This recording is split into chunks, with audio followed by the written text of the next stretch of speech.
Hello everyone, हम study कर रहे हैं प्रोबेबिलिटी एंड स्टैटिस्टिक्स। इसी में हम आज नेक्स्ट टॉपिक स्टार्ट कर रहे हैं, मैथमेटिकल एक्सपेक्टेशन। अभी तक हम दो टाइप्स के रैंडम वेरिएबल्स के बारे में पढ़ चुके हैं। पहला कंटिन्यूस रैंडम वेरिएबल और दूसरा डिस्क्रीट रैंडम वेरिएबल। तो मैथमेटिकल एक्सपेक्टेशन की डेफिनेशंस भी इन दोनों टाइप के रैंडम वेरिएबल्स के अकॉर्डिंग डिफरेंट हो जाएंगी। तो सबसे पहले mathematical expectation for continuous random variable कैसे आपने फाइंड करनी है। तो इसमें आपको एक रैंडम वेरिएबल दिया गया होगा जो कि कंटिन्यूस टाइप का होगा। Continuous type means number of values that are infinite. तो आप क्या करेंगे, expected value of X find करने के लिए आप एक्स जो वेरिएबल है उसको मल्टीप्लाई करेंगे प्रोबेबिलिटी डेंसिटी फंक्शन के साथ और इंटीग्रेट कर देंगे from minus infinity to infinity with respect to X. तब आपके पास क्या आएगा, expected value of random variable x.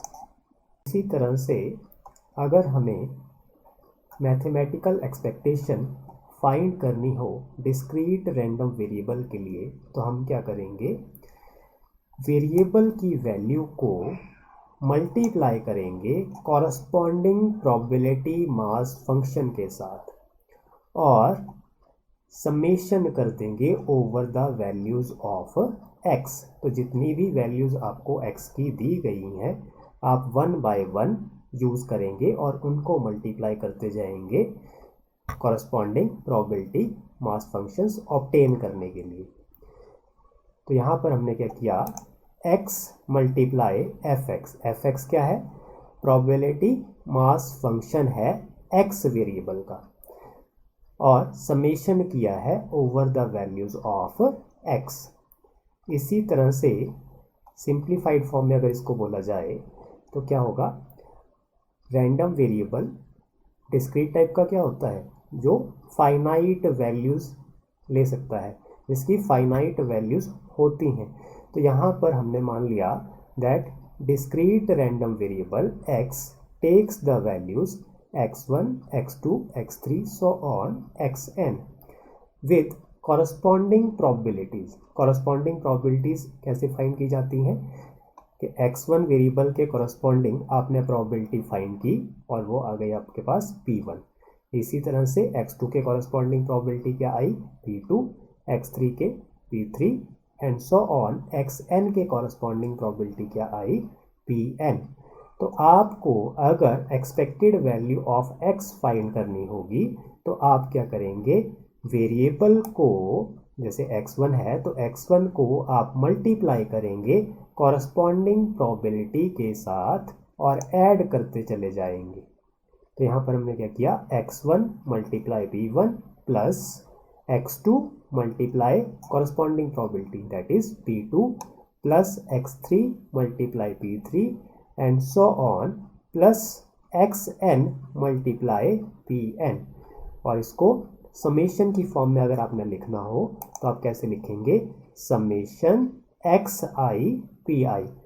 That is अगर वेरिएबल xi है तो उसके कॉरस्पॉन्डिंग प्रोबेबिलिटी क्या है, pi है, और i की वैल्यू वेरी कर रही है 1 to n, क्योंकि x1 की वैल्यूज कहाँ से कहाँ तक है, x1 से लेके xn तक। तो i की वैल्यू भी क्या करेगी, 1 to n वेरी करेगी। इसी तरह से अगर मैथमेटिकल एक्सपेक्टेशन हमें फाइंड करनी हो किसी फंक्शन की,